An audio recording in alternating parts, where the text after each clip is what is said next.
Polnikesov.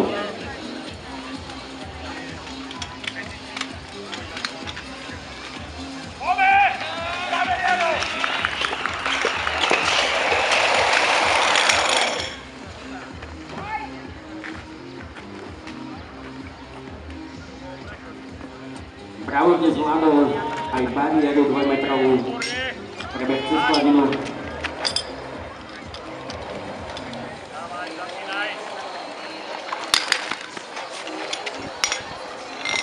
Úžasný medzičas. Rebrík zahaknutý, ešte sa treba zaistiť, aby sa náhodou niečo vážne nestalo. Jaroslav už lezie na väžu, kde musí vyťahnuť 10 kg závažie. Vidieť, že tento súťažiaci je naozaj trénovaný, všetko zvláda perfektne. A hlavne opatrne dolu, treba sa sústrediť, kam idú nohy, čo robia ruky, pretože psychika súťažiaceho rozmýšľa nad svojimi silami.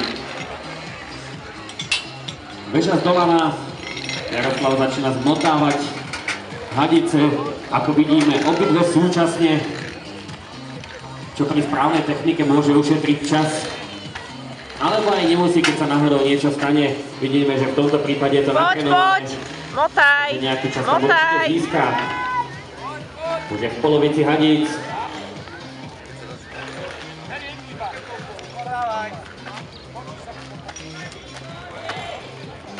Dávaj, dávaj!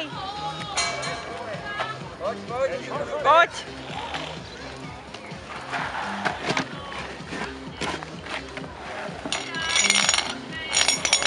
Jedna hadica v boxe. Dávaj, dávaj, dávaj! Rýchlo! So skladaním druhej hadice. Posledné dve disciplíny. Poď, poď! Toto sa mi páči, že Pigorina prejde tunelom skôr, ako sa mu... Dávaj, dávaj! Poď! Krásnym elegantným švihnutím odochádzal v ten tunel. Dávaj, dávaj! Dávaj, dávaj!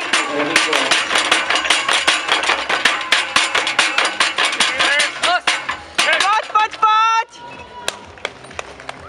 Nádherný čas po prebehnutí cieľovou potomkou.